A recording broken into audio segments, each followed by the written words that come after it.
Hola, mi nombre es Álvaro. Bueno, gracias Luisa, gracias Brian, gracias a todo el mundo que está acá, que va a tener que soportarme 10 minutos. Yo tengo problemas con el tiempo, así que voy a intentar hacerlo corto. Además, la resonancia que hay con todos los proyectos que han sido mostrados aquí es enorme. Yo, bueno, me explico un poco quién soy. Primero, bueno, soy uruguayo, pero viví 25 años afuera. Estuve 10 años en Francia y 15 en Japón, aunque no lo crean. No sé. Tenía un laboratorio como profesor en Tokio, la Universidad de Tokio, sobre interfaz hombre-máquina. Yo hice un doctorado en física en Francia, tengo un diploma de ingeniero en telecomunicaciones. O sea, esto es lo que decían ahora de que uno tiene que tener múltiples patas en el mundo de hoy. Yo soy un 100 pies, somos todos, para sobrevivir. Voy a hablar, como no sabía exactamente de qué hablar hoy en día, voy a hablar un poco de mis proyectos y algunas líneas un poco interesantes que tienen que ver, y está bueno quizás que termine con esto, del problema también que puede generar. Vos dijiste que la tecnología, ese mito, también hay ciertos lados negativos. Una cosa es importante, sí, y esto lo repito siempre, que tanto la poesía, el arte y también el pensamiento un poco disruptivo es importante para abrir nuevas, ¿cómo se dice? Design dimension, para pensar distinto, para no estar pensando en comprar cosas que te lo venden, digo, Google, lo que sea, pensar soluciones locales. Bueno, se me terminó el tiempo. Bueno, por eso le llamo a esto el Magic New Media, que es, disculpen, está en inglés, le pregunta si se lo aumenta o no, y hace las dos cosas, por supuesto, ¿no? Entonces, un poquito les muestro lo que yo estuve haciendo. Yo trabajé primero como investigador y sigo trabajando, pero al mismo tiempo, y esa también la influencia de mi hermano, que es un artista, empecé a ver ciertas, como un lado estético en la máquina. Entonces todas las obras que hago tenían el doble, ¿cómo se dice?, estatuto, ¿no? Las presentaba a veces en un festival de arte o en un paper científico, y en función del público, como decía Luisa, descubrían que yo era un artista o algo. Es eso lo que estaba mostrando hace un rato de Neri Oxman, diferentes campos, uno se cambia los sombreros. Pero hay una cosa que descubrí que es muy importante, justamente, este pensamiento, un poco como decía, disruptivo, no es la palabra, te permite ver cosas, te permite ver un poco el futuro. Esto es una cosa que dijo Golan Levin, que es un artista y director del Frank Reich Institute en Carnegie Mellon, que justamente el artista en media art era capaz de imaginar un poco el futuro, y ahora apenas, esas cosas salen antes de que puedas imaginarlo. Hay una cantidad hay una rapidez enorme. Entonces, justamente lo que yo digo es que hay que ver un poco lo que está detrás de esa tecnología. Por eso voy a hablar rápidamente de dos cosas que estuve estudiando. Una es voy a hablar del problema de aumentar la expresividad, aumentar la sensibilidad, aumentar la inteligencia,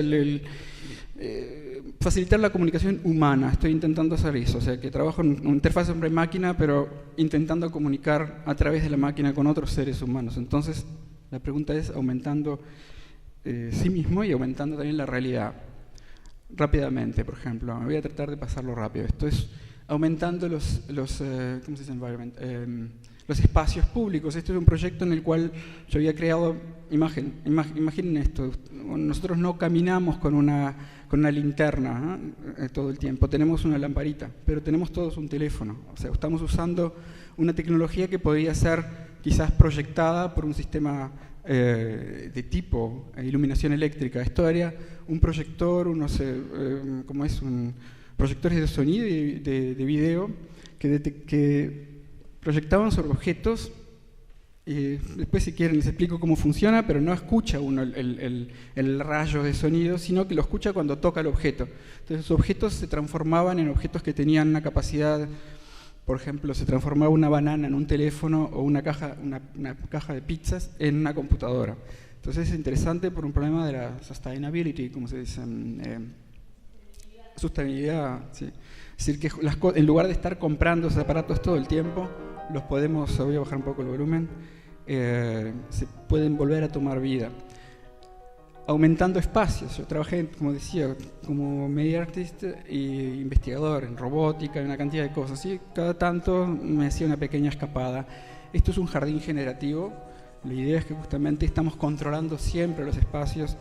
Los jardines, por ejemplo, japoneses, porque yo vivía en Japón, tienen todo detrás una lógica, una algorítmica, para usar unas palabras que acá ya la escuché 1000 veces. Entonces la idea era hacer que los objetos dentro del jardín tuviesen esa capacidad de regenerar jardines durante la noche. Esto está acelerado un poco.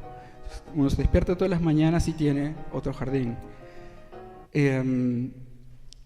Siguiendo un poco con esa idea de aumentar las cosas que tengan sus propias capacidades, inspirados por otro tipo de sistemas naturales, esto es un proyecto. Estoy trabajando también ahora en el laboratorio de física en Francia, usando este principio para nanobotics, para mover robots microscópicos. Pero después descubrí que los podría haber usado, lo puedo usar para mover objetos como muebles. El principio es divertido. Lo que hago es introducir... no hay mouse. Bueno, tienen que bancarse todo. Uno hace vibrar un objeto y entonces el objeto, ¿viste? Cuando suena un teléfono sobre la mesa, hace a veces... ¿Qué tal si la máquina pudiese saber, gracias a un giróscopo y acelerómetros, qué tipo de movimiento está haciendo? Entonces aprende cómo vibra él mismo y tiene un sistema ¿cómo es? Machine Learning. Disculpen, bueno, Machine Learning, y entonces de alguna forma después puede ir a donde uno quiera. Me gustaría mostrar la verdadera silla, pero no puedo pasarlo. Porque esta silla es muy simple, tiene 3 patas. Uno se puede imaginar que se mueve de una forma simple, pero cuando tenés un objeto cualquiera, un sofá o una cosa rara, uno lo puede mover sin que tenga ruedas. O sea, está bien, pasamos. Es lo que yo decía, de pensar de formas alternativas de la realidad a partir de first principles, a partir de un estudio de la física, un estudio de la ergonomía, sin tener que decir, ok, quiero que algo se mueva, le pongo ruedas. Estuve también trabajando mucho en la parte de accesibilidad. Esto es en Brasil, trabajé con 50 ciegos. Yo trabajaba sobre interfaces, como les decía, hombre-máquina. Trabajé con Nissan para aumentar la capacidad de un auto, por ejemplo, a ver su entorno. Y después dije, esto se puede usar para gente. Entonces, lo que ustedes ven, esa vincha tiene como unos captores de distancia y unos motores que vibran en la sien y todo por atrás. Este es un ciego de nacimiento, que se lo puso por primera vez, ¿no? Y están esperando que los empiece a producir, ¿no? Me siento mal. Bueno, yo ahora les cuento un poco la historia. Yo estoy en Uruguay hace 4 años. Estuve trabajando con Ceibal, otro proyecto que voy a mostrar. Estuve trabajando en Sinergia como director de parte de investigación y desarrollo. Por eso, Rosana, no te reconocí, pero está acá. Ahora se fue, ¿no? Sí, o sea, estuve en el PT del Cerro, todo eso, y me interesaba muchísimo intentar cambiar el ecosistema aquí, porque vi gente genial y hay un problema que uno mira siempre para afuera, y es lo que estoy diciendo. Hay que pensar soluciones locales, hay que pensar... Esta tecnología no es cara hoy en día, justamente, es lo importante. No se pueden hacer estas cosas, son a veces proyectos de una semana. También estuve trabajando con bailarines, con coreógrafos, gente que quería expresar justamente poetas. Entonces la idea es un poco aquí comentar el cuerpo y la capacidad de expresión a través simplemente de figuras geométricas, a través de proyecciones sobre el cuerpo. Esto era una idea media loca que consistía en proyectar detrás de la persona, ponerle captores biosensores, y de alguna forma la persona que estaba mirando, tú no te dabas cuenta, pero podías saber cómo te estabas sintiendo. Entonces, bueno, discutimos con investigadores de verdad si podía usarse o no para gente que tiene problemas por ejemplo, autistas, para ver un poco si está nervioso o no. Trabajé también en el problema de aumentar el espacio con información, o sea, interfaces, por ejemplo, en este caso de visualización médica. Esto es un pedazo de plástico simplemente que está siendo traqueado, hay un cubo ahí. El aparatito es todo chiquitito, porque todo tenía que ser chiquito, en Japón no teníamos espacio. Entonces proyecta una imagen que está transformada en función del ángulo de la placa y se puede escribir.